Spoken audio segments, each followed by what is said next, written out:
Hey there, beautiful souls. I'm Colleen Lockoff, And I'm Meredy Lockoff. and welcome to Spiritual Sisters with Sass, the podcast where two sisters with a passion for spirituality and a touch of sass come together to explore the exciting world of self-improvement.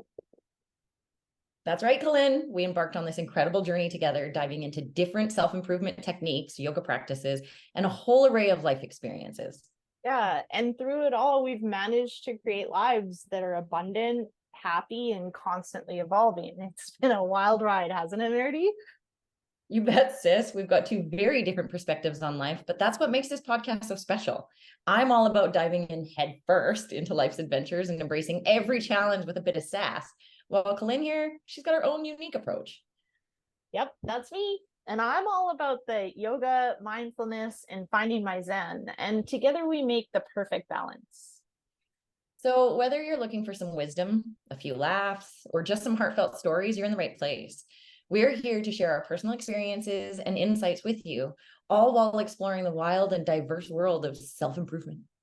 So grab your headphones and get ready for a fantastic journey with us. Spiritual Sisters with Sass is here to uplift, inspire, and keep it real. Thanks for tuning in, lovely listeners. Let's dive in. Spirit and sass. Here we go. Okay, so today's podcast, we're going to dig into our own trauma and how our perspectives on the same trauma are so very different. And I'm going to start with my experience. And now Lynn and I went to a retreat together, and I remember her telling a story, and she was telling the coach, like, this is what it was like in my house. And I literally said to them, and they tell you, like, hold space for these people to tell their stories. And I was like, I have to interrupt because I don't even know where the hell this person lived. And the woman was like, oh, this is interesting. Let's get into this. And what it was is Lynn was telling the story, and I was just like, that's not the same house I lived in. And that was the first time I think that I realized that we were on the same path and we were best friends, but at the same time, like, we were so far apart in the things that we had experienced. And so for me, my mom was quite abusive, physically, emotionally, verbally. She was incredibly abusive to everyone in the family except Travis. And no, really, except Travis, which is our little brother. I don't remember much of my childhood, and that's one of the things that I've said multiple times. I don't really remember much. Like, I remember, say, 12 forward, which a lot of you guys are going to say the same thing. Well, I don't remember much of my trauma. However, I do remember when I was in high school and this person did this to me. And when you hit the end of elementary school and the start of high school, you're more able to articulate the things that you experienced. And yes, you remember them, but what you don't realize is the reason they bothered you is because they actually happened in that first traumatic period of your life, say 1 to 6 years. And so when we did this group coaching thing, I really had a new appreciation for my sister. Because basically in my house, I would go to my mom for something and it took nothing to set her off. And then all of a sudden she would get ready, like, start yelling. You weren't allowed to have an opinion or say anything. And the next thing that came was a violent, swift punch, slap, push down the stairs, whatever it was. Now, when I say down the stairs, there was only 4 stairs. That does not minimize the fact that she pushed us down the stairs. And down the one side of the stairs was a cat litter box in the laundry room. And usually if I pissed her off, I would have her freaking out. And it was like Lynn knew it was coming, and she would come out from her room and come around to the side. And then I'd maybe get one hit or a shove. But usually it was because of the yelling that Lynn would get involved. And then suddenly she's the one being abused as I'm being shoved down the stairs into the cat litter box. So I didn't really get physically abused often by my mom because my sister would always step in and take that abuse. I'm not sure if I should get into it now, but I think I should probably wait for what happened in what happened with Lynn and I. I think I'll let Lynn get in here first and explain to you guys her version of that same thing, because hers is much more violent. And for me, when I would be shoved down the stairs or whatever, I then knew that Lynn was going to get abused and I needed to be there to try and get her off of her, because there wasn't a stop to it. And there's many stories that I will tell you guys about old school phones. So we used to have the string corded phones. And of course, back then, teenagers, you had to have your own phone line because we talked on the phone for hours and hours and hours at the time. There was no texting and stuff like this. That's how old we are. And I will tell you one story very quickly, and then I'm going to let Lynn get into it on her version of this. But one story that I'll never, ever forget is, I don't even remember how come we got into this fight, but I started a fight with my mom for whatever reason. Lynn came up, running up the stairs. I was standing there. I got pushed down the other side of the stairs, which I ended up in the cat litter box up against the washing machine. And I was super upset because I hadn't cleaned the cat litter box and it was full of shit and piss and it was disgusting.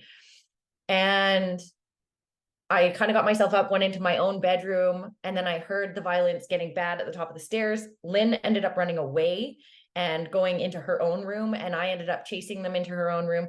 When I got in there, my mom had my sister pinned on the ground and was grabbing basically anything she could grab. And she grabbed the headset of the phone and just started smashing my sister. And I'm not joking. This is the motion.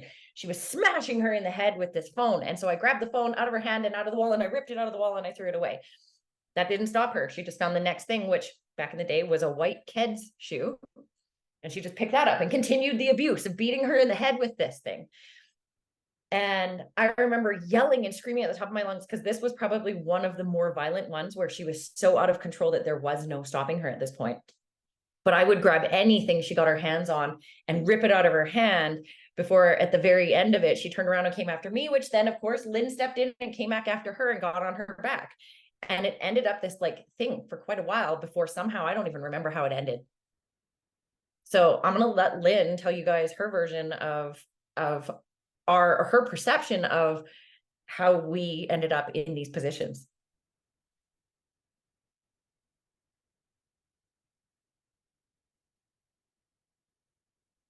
Oh, I can't hear you. I think you might be muted. We can't hear you. Oh, you're right. Yeah. Thank you. There we go. Okay. I remember this specific situation you're speaking about as well. I remember it being a little bit different, but like basically that's that. And what came of this is like when we did that coaching retreat together, it started with, there was a girl there and I was up like, everything she did, it kind of just came at me. And here we were coaching and there was an opportunity to like just speak to the things. So I did. I said, whenever this person speaks, it really just like pisses me off. And, it reminds me of my mom. She's so loud. And then I remember later my sister talking to me and being like, it's so funny because I like loved her because of how loud she was. So it was interesting in that moment to see what different triggers were in each of us, because that was something that I really disliked, was my mom would speak so loud that like everybody could hear. And so when someone does that, I really get kind of like, ugh. So we did this retreat, and this is where I think we really came to light the pattern that you and I had. Yeah. Because it was the next day after this reveal that Meredith shared with the group as well, that like that those behaviors didn't upset her at all. In fact, she was rather attracted to them. And abusive behaviors, to the lady being loud and boisterous. I saw myself in her. So it's very interesting as well because of that, because I'm so much more loud. I say so many more things. We'll get into why, but keep going. It was the loud fun about her that I liked that Lynn didn't. Yeah. And I saw the underpinnings of behaviors. We were supposed to be quiet, so she would sit off and not listen to the rules and like speak to the person that was cooking her meals. And she, we were supposed to be quiet and watch a movie, but like she laughed out loud, and it was like not listening to the rules, which is also quite interesting.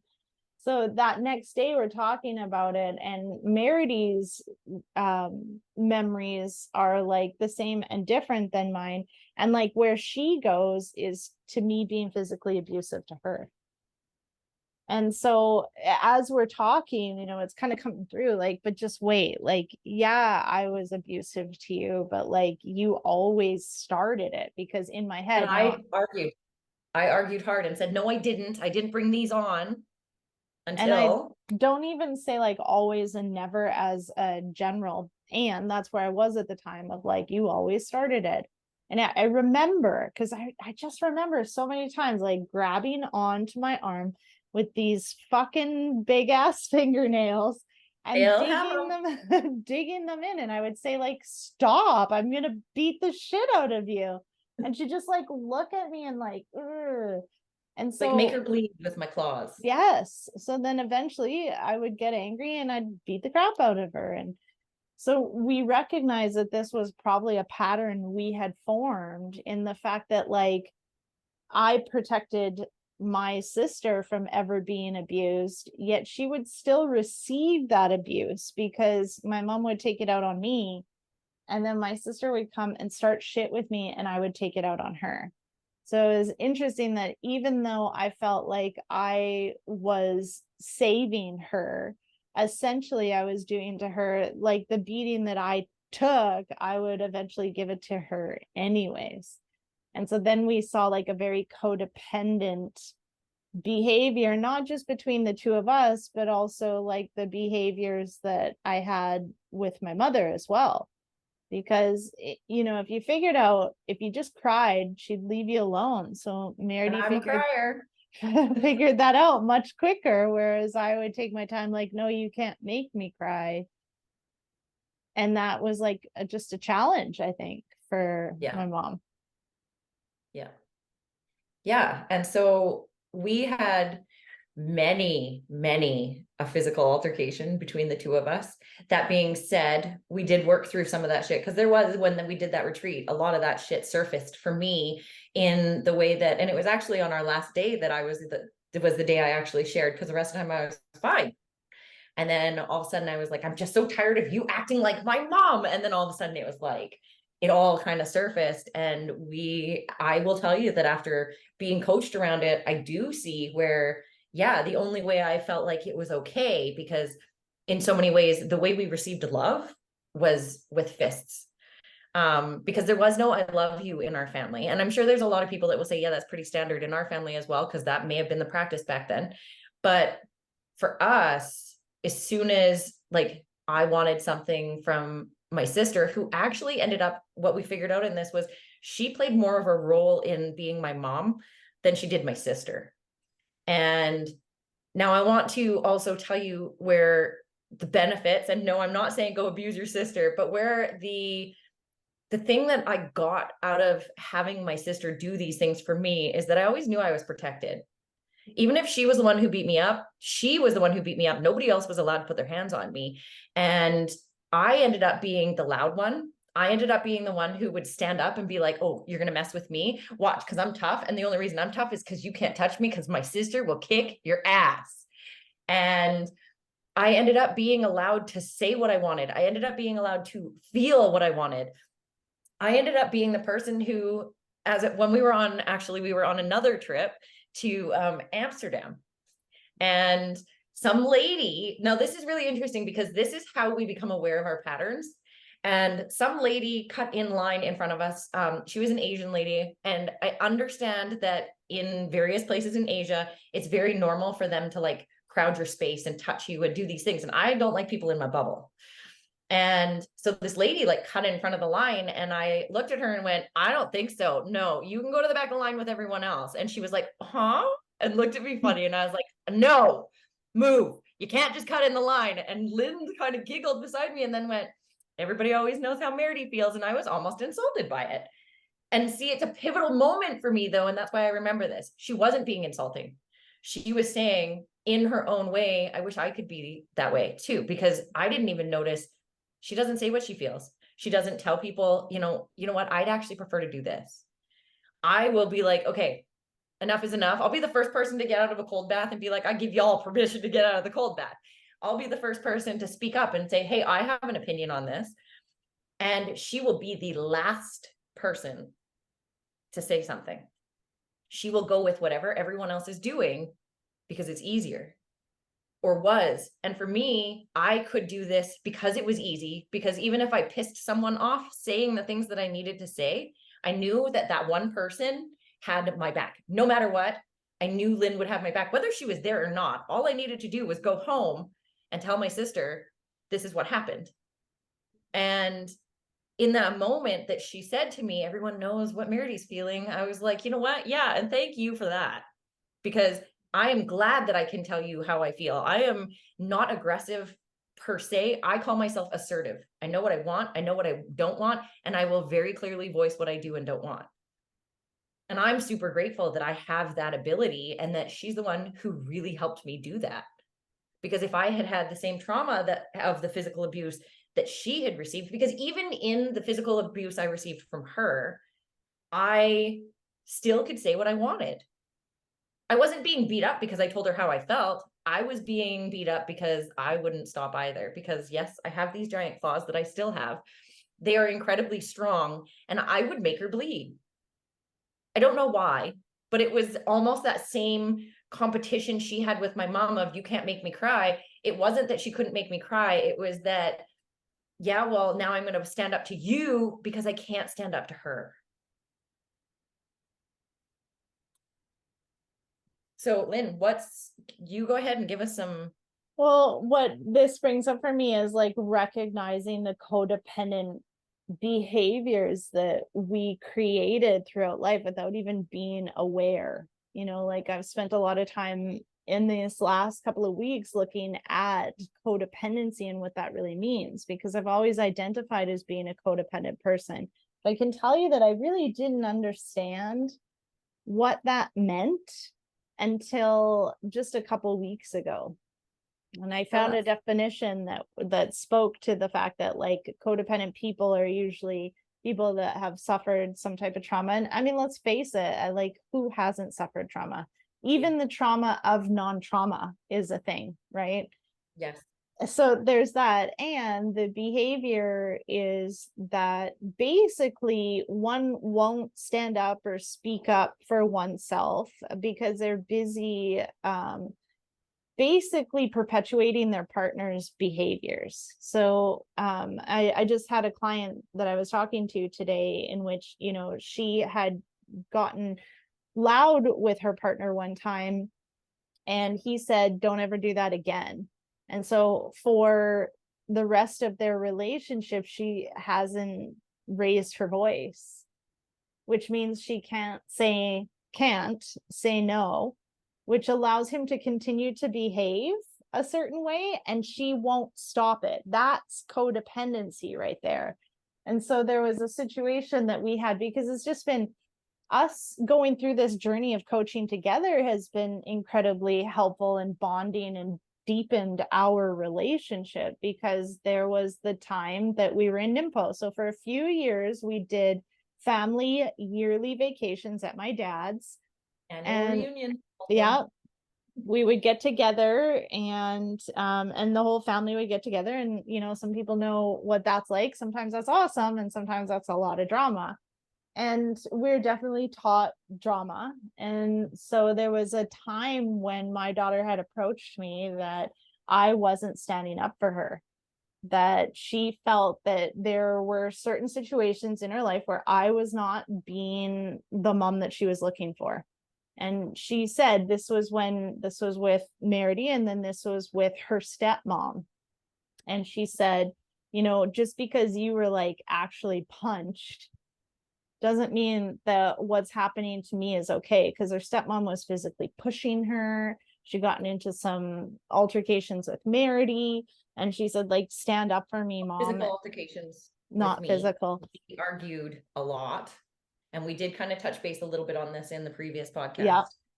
Yeah. And so I heard her in that moment that, yeah, I was kind of telling her, like, get over it. You got pushed, big deal. Like, that's not anything. And she said, from someone who'd never been abused, you know, she's like, you raised me. I've never been touched. And now all of a sudden I got pushed. I got hit in the head with a Subway sandwich. Like, these are all things that you can pass off as chill, but they're not chill. They're physical abuse. And I was like, you're right. And she said, like, stand up for me. These are some places where I'm looking for my mom to be my mom. And so it was one time at Meredy and Sari just didn't get along. In my opinion, they were too alike. I'm with you on that one now. So they would be like at each other. And so and people had opinions on the way that I parented. A lot of On the way my we all family, parent as well. fair. A lot Everybody of seems to have my an opinion on the way you parent, period. a lot of my family figured I was way too lenient. A lot of my husband's family thought I was way too hard. So I always felt like I was perfect because nobody agreed with how I did it. So I thought, okay, this is perfect. And so I would kind of like let a natural consequences parents is what I would say that I was. And anyway, so Meredy and Sari get into a bit of an altercation, whatever it is. And I remember Sari had left the situation and went downstairs pouting, whatever, who cares. She came back up and Meredy started. Meredy said, "Where have you been?" And I remember you're like, "Have you been pouting or something?"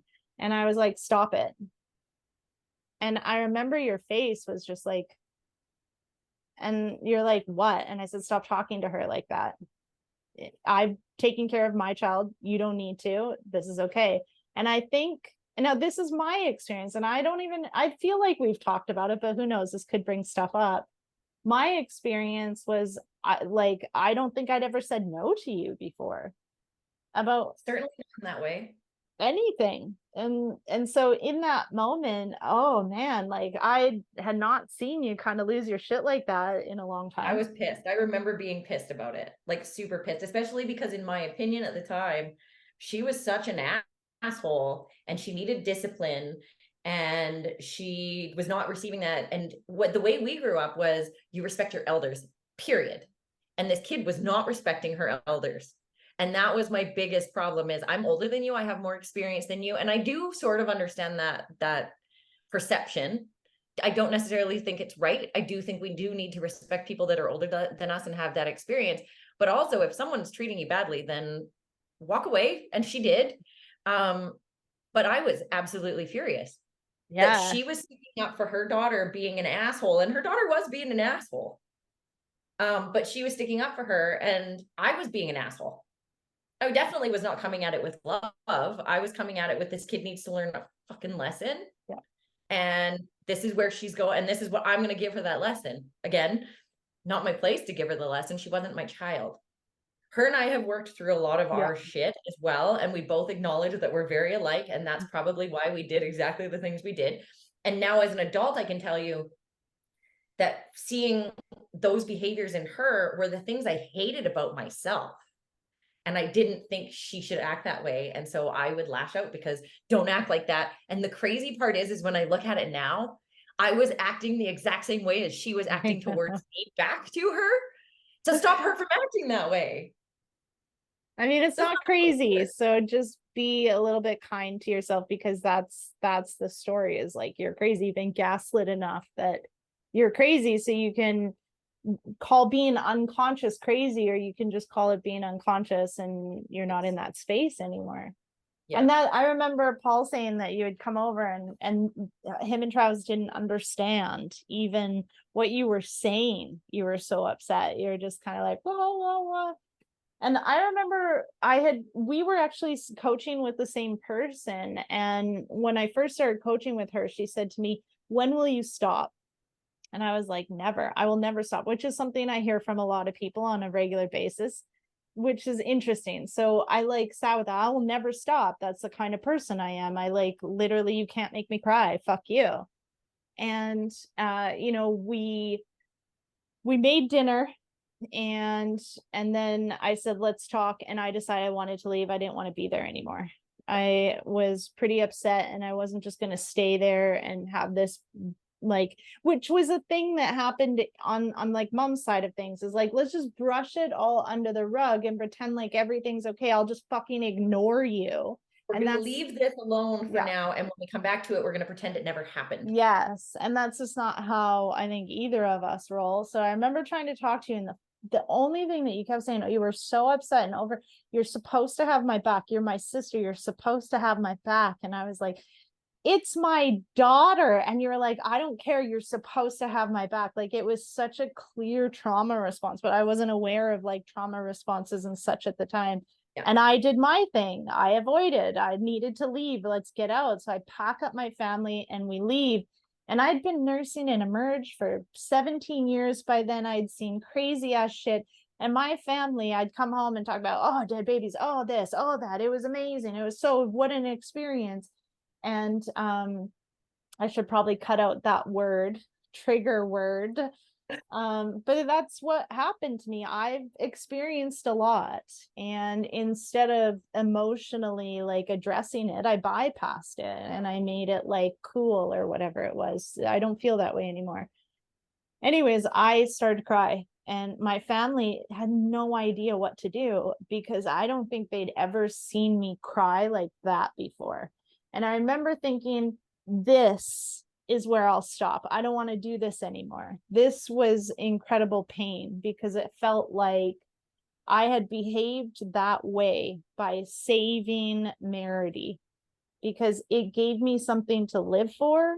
Because if I looked at my stories, I am unlovable. I don't belong and I'm a fat piece of shit. And so the only thing that really gave me purpose was protecting you. And now all of a sudden I said no, and we're not talking, and the whole world's going to end because I'm in fight or flight. Yep. You know, we were supposed to go to Tony Robbins together. We were going in Darren's motorhome. Like, we had all these plans, and it was all cut, all of it. Yep. Yep. And I just remember thinking, like, this is it. I don't want to do any of this work anymore. It's way too painful. And now what I see was happening was like I was touching on that piece of me that felt so unlovable, and the people pleasing, the codependency. Let's just pretend it never happened. Let's just go back to the way it was. Let's just like, I'll just keep doing this. And that's it. Like, when we were talking, so I mean, fuck it. Like, skeletons in the closet are shit. I've like fucked a boyfriend of Meredy's one time. I like went against her in some Lost other her virginity to the boyfriend, which was crazy. Again, we've worked through most of these things. I'm sure as we go through this podcast, there's going to be things that we're like, oh shit. There's something. But there's a lot of these things that we have worked through. And I will also say that when it came to this period of us not talking to each other, it felt like it was also the end of my world. Because the one person who's always, no fucking matter what happened, had my back, didn't have my back. She was with my mom. She was on their side. And that is one thing that my mom will even to this day tell you what a horrible fucking human being I am. Tell you all the horrible things about me. And she does that quite loudly. And she's done it in front of my sister, in front of my brother and his kids. She did it in front of my own kids. So there was a lot of that I was feeling, oh my God, she's turned her against me. And so I just was like, well, fuck you then. We're not talking. I'm done with you. And I mean, those patterns came up too, of like me recognizing that if I didn't agree with something, well, you just did whatever the fuck you wanted to anyways, you didn't listen to me, then I would come at you in a more passive aggressive way. Like, this dude is a piece of shit. Let me show you. Yeah. This thing I don't like that you're doing, I'm gonna fucking stop you. Oh, this guy, he's a piece of shit. I'm going to do this thing, because it was all passive aggressive, never stepping up to be like, listen, don't. So the patterns have been like unwinding for a very long time. And it is amazing to look back, because Meredy will tell stories quite regularly. I'll be like, I don't even like, did we even see the house the same? Like, did you have the same mom? Did you have the same dad? Like, we have some similar stories, and we also have some very different stories of the way that, which is really amazing when you come to the nervous system, because when we look at the nervous system, we have something in there called the amygdala. And the amygdala is basically your lens that you look at situations through. And the nervous system is an incredibly complex, like most incredible human software there is out there. And so when the amygdala is activated when there is fight or flight, it reacts in a trauma response. And what it does is it does something called fast tracking. Now, fast tracking, we can know, like if I touch something hot, I'll pull my finger away before I even feel the burn, right? That's a fast track sense.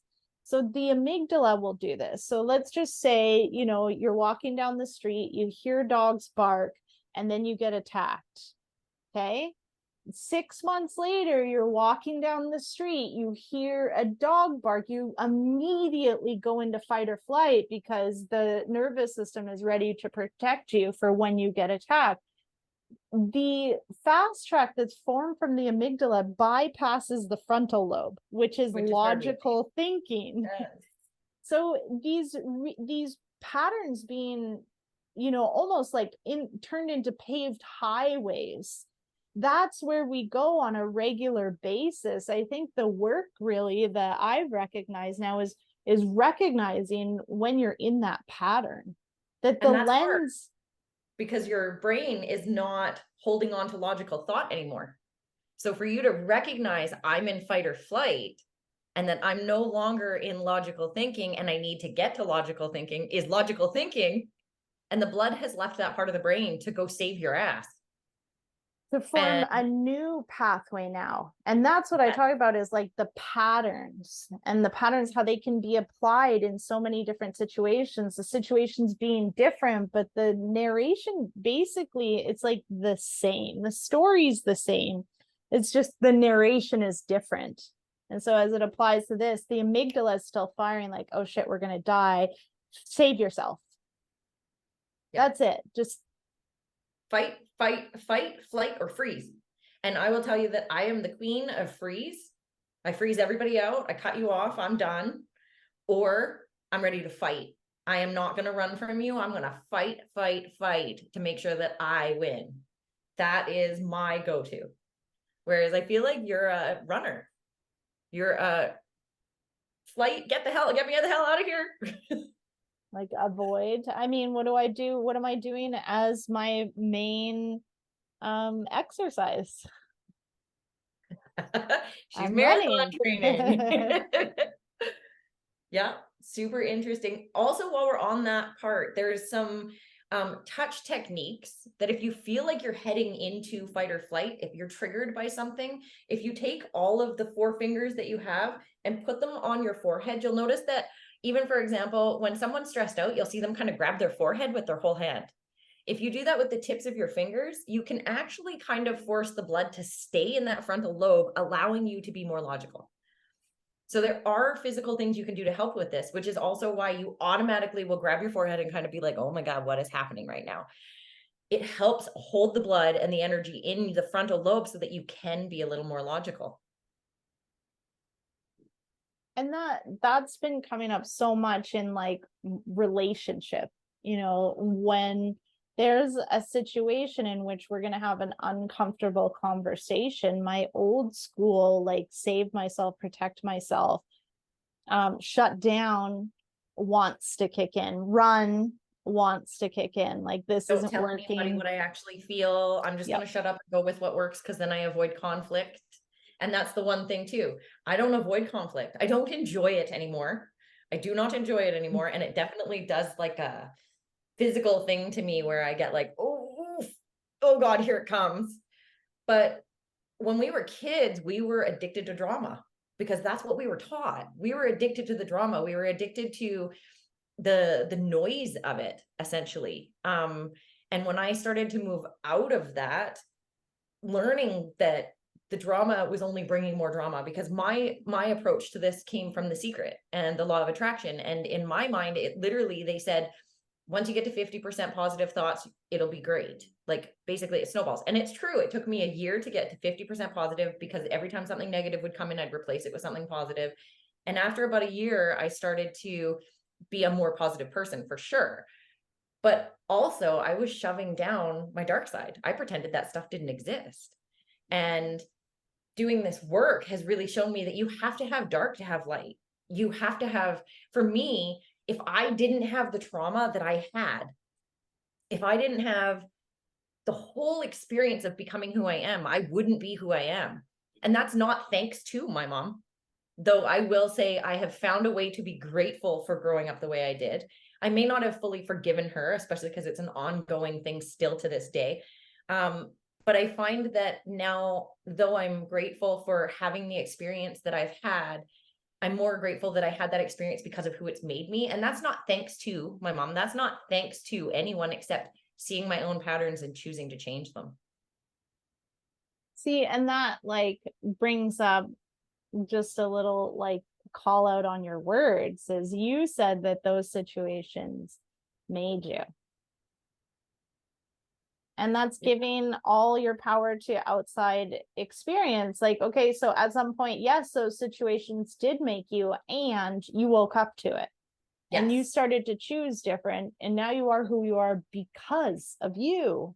Yes. And nobody else, because you can stay in a place like the both of us could very easily stay in a place and create this so that we can talk about how hard done by we were. Oh, big time. We could take the victim mindset. Or there's the opportunity to like start to use it for growth, and which is what we both have chosen. And sometimes I feel like it's hard to like, it's to me, it's hard to find a place, because I find a lot of time it's like there's these two sides of things.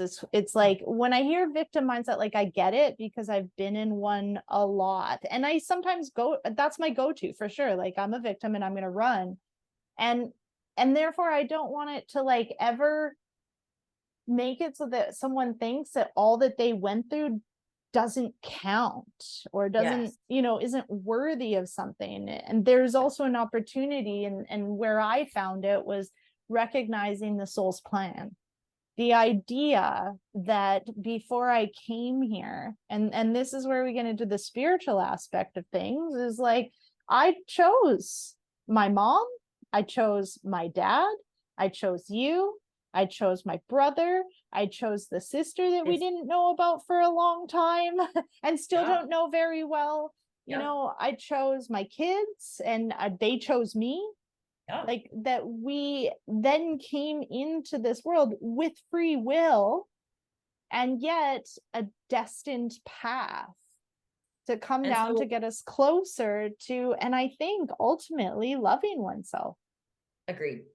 And of course, I feel like that's also why this is such a this is the most challenging part of this life, is loving yourself, is because I think that's the overall long-term purpose of this. And so while Lynn says that like basically she chose this, the way that I've chosen to see this is that essentially when we were all part of like that bigger, higher soul that we're all part of, when we leave that, we're just a drop in the water, like an ocean. We're just a little drop out of that. And when we're done having our purpose, we come back to that ocean.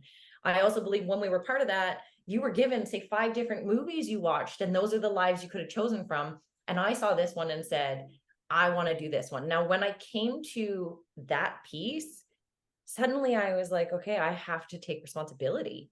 And having personal responsibility in this life is sometimes hard. And I know that some people that may be listening are like, yeah, well, I didn't choose to get molested. Mm-hmm. I didn't choose for this to happen to me. But in a lot of ways, you did, because you chose that you wanted to grow in those ways. Or maybe you chose that you were coming to this, like for me, the way I have started to view the way my mother is. And now, again, this is just my opinion and my narrative around this. I believe that she came here to fuck up people's lives. I don't see that she came here to be a better person, or to, like, maybe she did. And that can be someone's opinion. But mine is that assholes come here to be assholes, because if we were all great, there would be no assholes and we'd have nothing to grow from. And then for me to say also that my mom did this to me, and we'll get into our dad. We're not blaming this all on our mother. Our dad was in there as well. But when we get into that, let's go and look at the relationship, the conversation we had with the Family Emergency podcast that we have about my daughter. I have created the trauma in my kid. I have taught her how to treat me by trying to reverse the trauma that I received and make her life so much easier. I, in fact, created a totally different trauma in her. all of our parents have done that, whether you love them or not, whether they were the most amazing parent or not. Tony Robbins had a point at one point where he said that this one woman, her dad was such a perfect man. She cannot find a man like her dad anymore, and that's her trauma, because now no man will ever measure up to what he was like. So even if your parents were perfect, that created its own kind of trauma because your parents were so perfect that now nothing in your life is perfect. So for me, this piece of owning my shit and taking responsibility in the life that I've chose, the trauma that I chose, because I saw these all play out. And every single one of us have trauma. Every single one of us have healing that we can do. Sometimes some of us were not meant to heal. Some of us were supposed to go through life exactly the way you're going through life. Some of us were meant to become more and better. And even when I say that, I'm not trying to, like, I guess the way I said it is not the way I yeah. meant it. I should not have said that.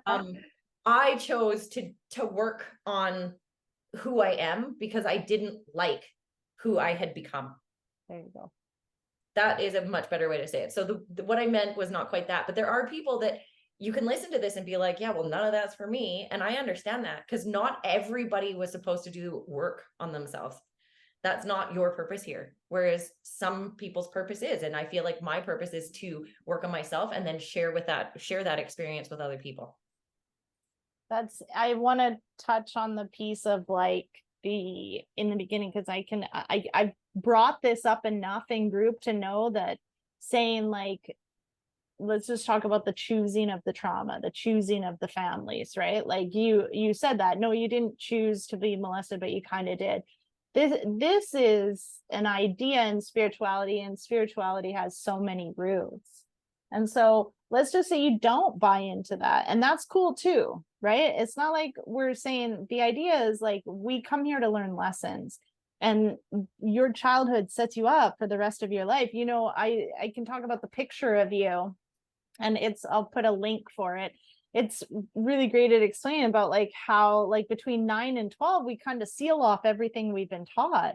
So regardless of what type of abuse it's been that one has, either, and maybe not even there's any abuse that you can pick out, which also means it's okay. Like, you are allowed to have your experience and your trauma based on whatever it is that's gone through.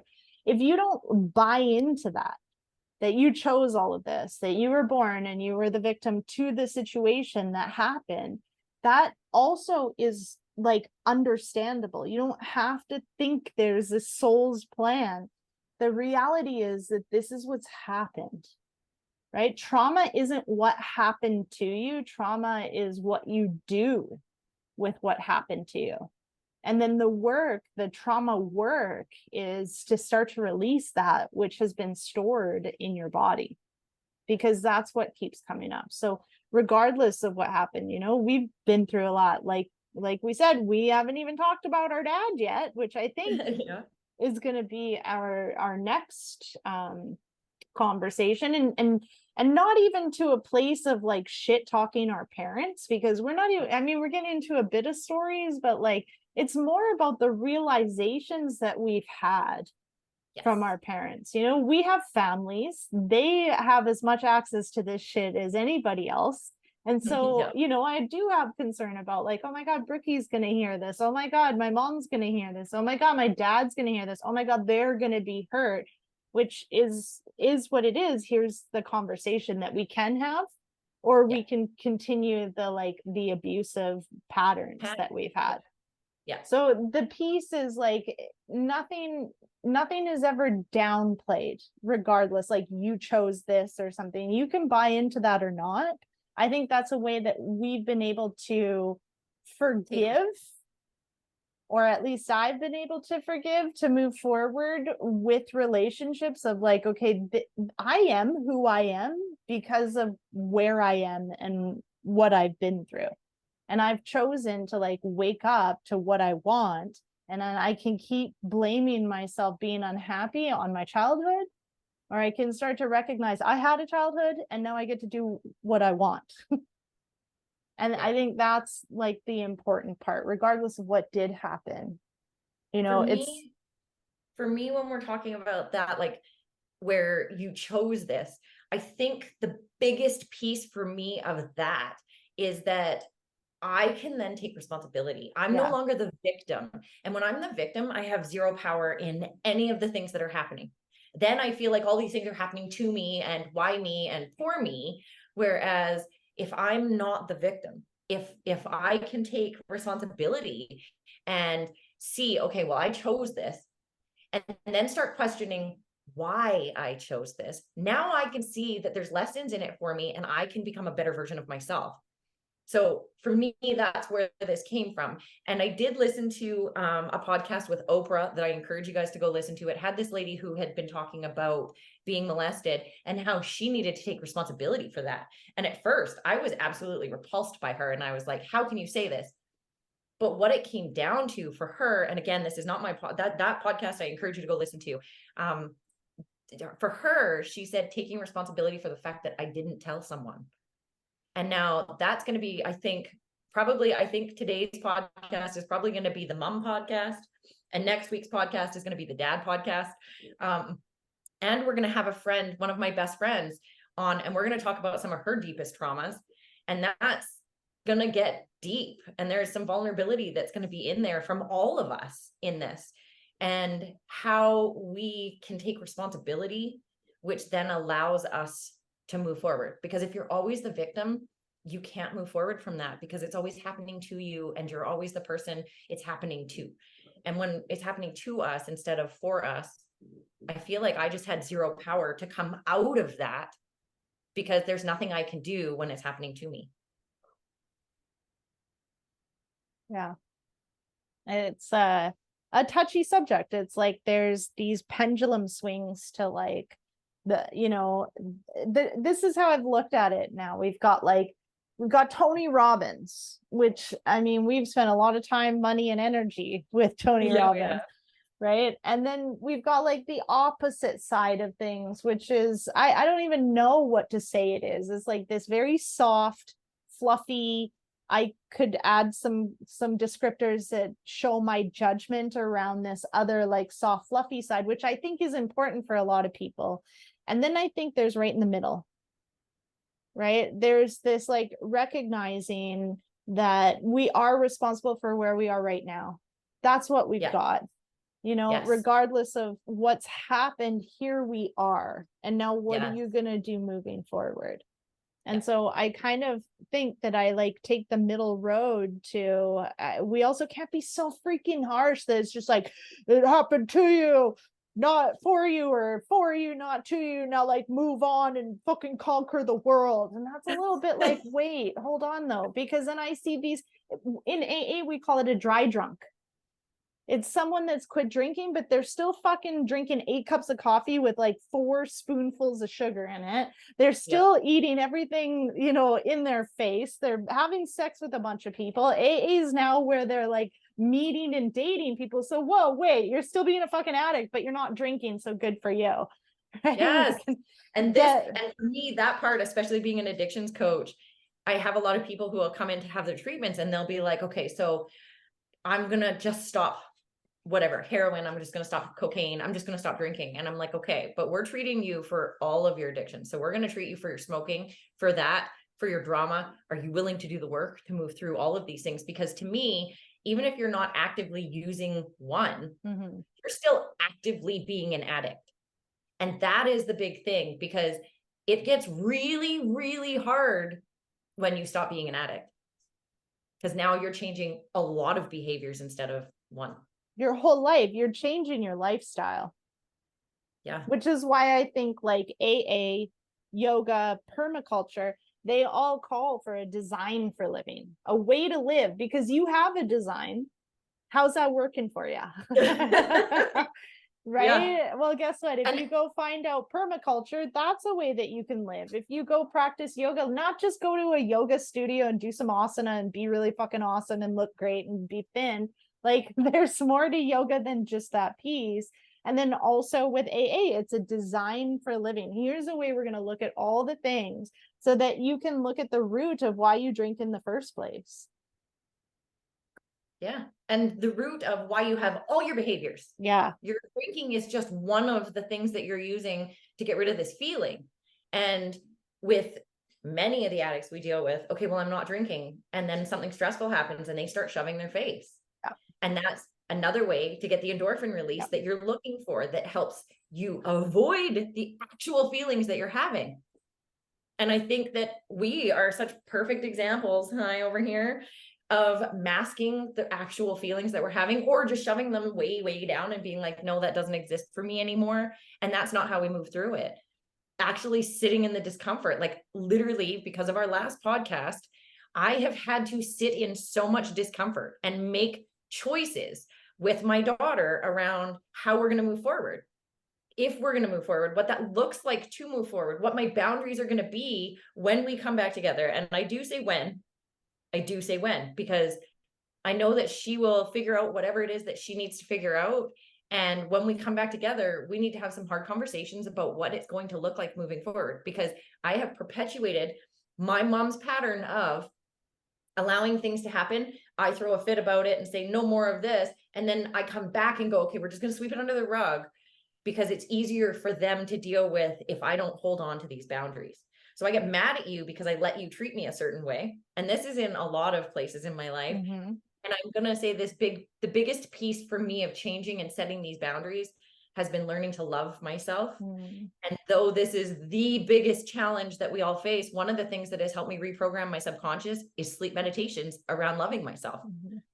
I suddenly started making choices that would make my life better because I saw value in myself, because I see value in myself. And as much as somebody listening may even be like, man, listen to that conceited bitch, you know what? If that's what you want to call me, then yep. I've always had a piece. And we can talk, since we're talking about mom anyways, one of the things that we have talked about is the fact, Lynn and I have talked about, is the fact that the one thing my mom used to say to me all the time was, you're so conceited and you spend too much time in the mirror and all these things. And it wasn't even in the mirror. I have liked, God gave me the gift of liking something about myself since I was a little kid. Maybe it came out and made it so that I felt good about the way I looked. And again, we're going to get into that side in our next podcast.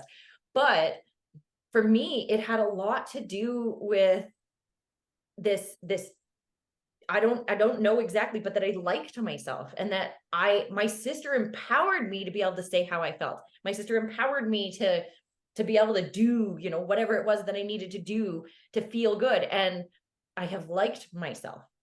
And now as a grown adult doing the work, I like who I am enough that when I walk into a room, I elude confidence, not because of the way I look, but because of the way I feel about myself, because I know I've spent 18 years doing this freaking work on myself, and every day only trying to be better than me. I'm not trying to be better than anybody else.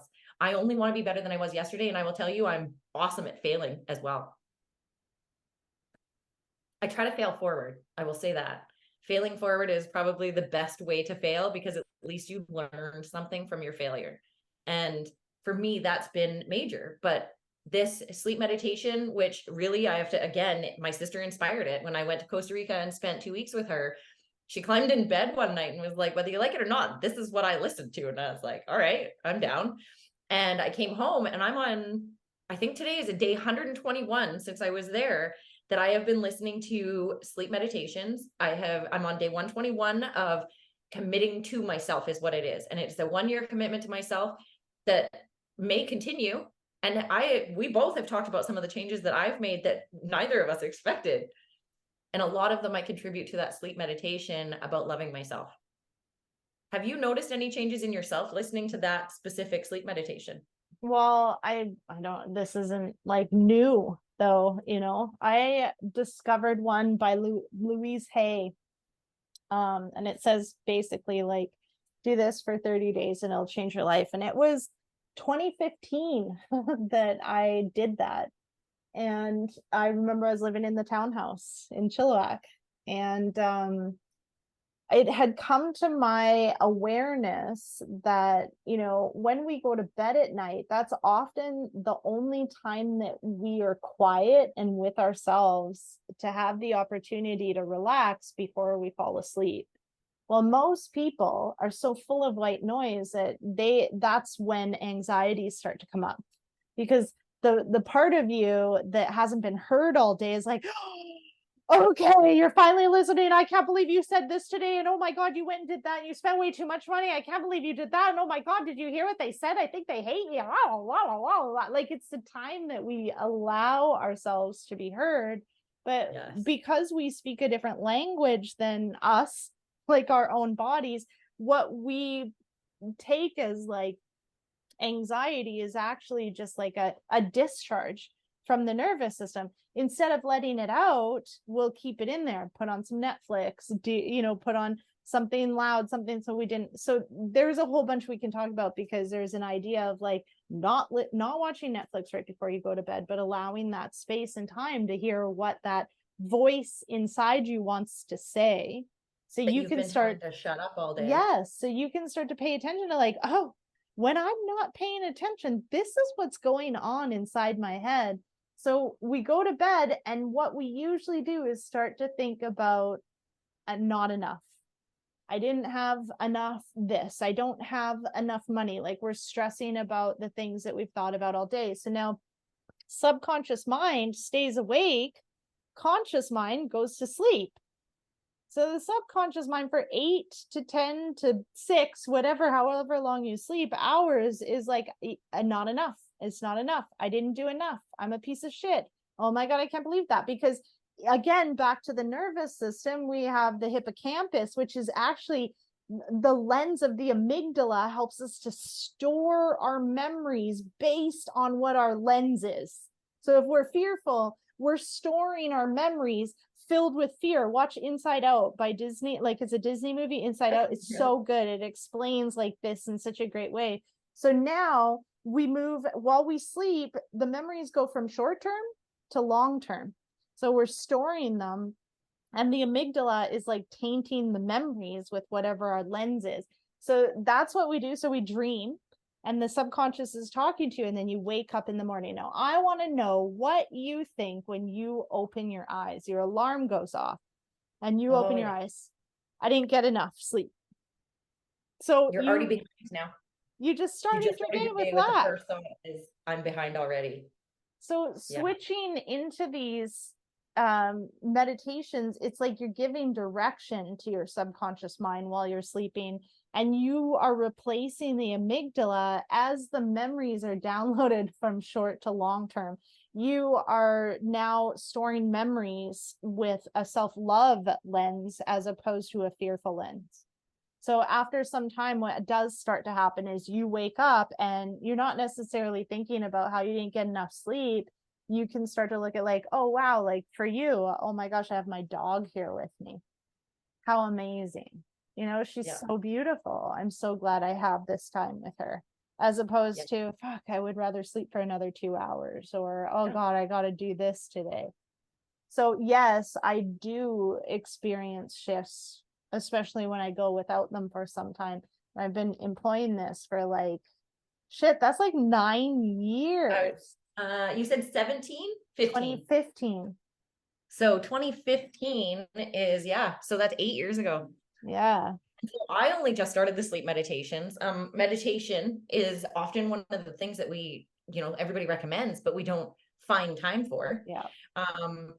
Meditation for me has become, and it's become like, you can meditate while you walk, you can meditate while you're doing other things, you can meditate while you're having negative thoughts by thinking, like for me, one of these coaches that I follow literally said something that is stuck in my head. And she said, I find I fall behind more when I listen to myself more than I talk to myself. So for me, these night meditations, and especially because these sleep meditations actually start to guide you into sleep first, and then they do affirmations and repeat things after they've guided you into meditation. So not only do I now feel like I'm actually accomplishing my meditation, but I am speaking to myself more than I'm listening, because I'm also hearing that happening overnight. And it's changed a lot of things. After about 3 weeks of listening to one of the Love Yourself meditations, all of a sudden I started asking myself questions like, well, what could I do right now? I could either go do this, or I could do this. And normally I'd be like, I'll go do this and then I'll go do this. But one day I woke up and it was like, okay, I can't remember what the option was. It was go do this, or and then I can go start walking on the treadmill or the stepper or whatever it was for the gym. And I was like, which is going to get me further in life? I'm going to skip this and just go straight to that because I have 10 extra minutes. I know it's only 10 minutes, but now I have 10 extra minutes. And when you're already starting your day feeling like you're behind, that 10 minutes matters. And so it was like a subconscious shift where I all of a sudden was just like, okay, I'm going to start doing these things instead. And now I see that as a perpetual thing. I'm often making that choice of what's going to get me further ahead than what's going to put me behind. Yes, we have that extra 10 minutes, but why put myself behind when I could be bringing myself forward? Yeah, just to do stuff. Yeah. So it's been really interesting to see this part of it become such a real part of like who we are.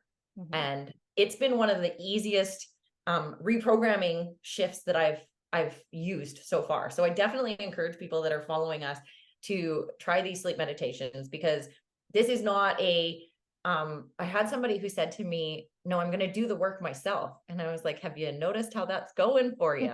Good job. Because guess what? I said I was going to do the meditations, and guess who did not do them? Right. And then now I can tell you that I have missed one day, and it was at the very beginning, and I ended up watching TV before I went to sleep instead of listening to the thing, and I passed out watching the TV. And that was the only day that I've missed of these meditations of the 121 days. And it is changing who I am. So now there's not even a question. I just go to bed and turn on the meditation. Mm-hmm. And it's not a cheat. It's not an easy way out, because this entire life is hard. Take the easy way out if it's going to benefit you in the long run. I also want to just point out that you said that the meditation is changing who you are. And I say this when people say, oh, I found yoga and yoga saved my life. I'm like, yeah, but if yoga saved one's life, then we would have world peace.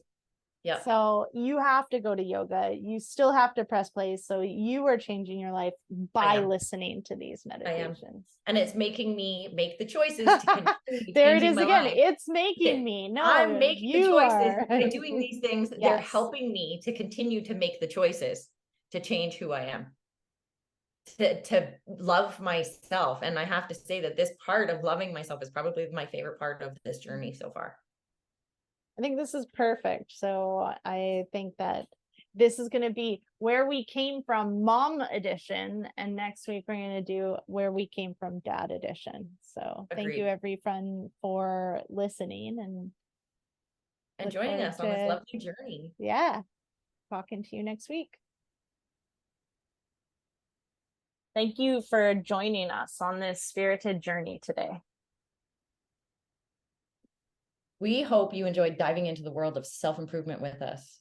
Two sisters who found their own unique paths. Remember, life is a tapestry of experiences, and it's how we embrace them that makes all the difference. So whether you're on your yoga mat, exploring mindfulness, or simply navigating life's twists and turns, always keep that spirit and sass alive. We are Colin and Nerdy Lockoff, and we're here to remind you that happiness and abundance are within reach. Stay connected with us on social media and keep those questions and stories coming. We love hearing from you. Until next time, beautiful souls, keep doing the work, keep sharing your experiences, and keep living a life that's authentically you. And never forget to add a little extra sass to your day. Spirit and sass, always.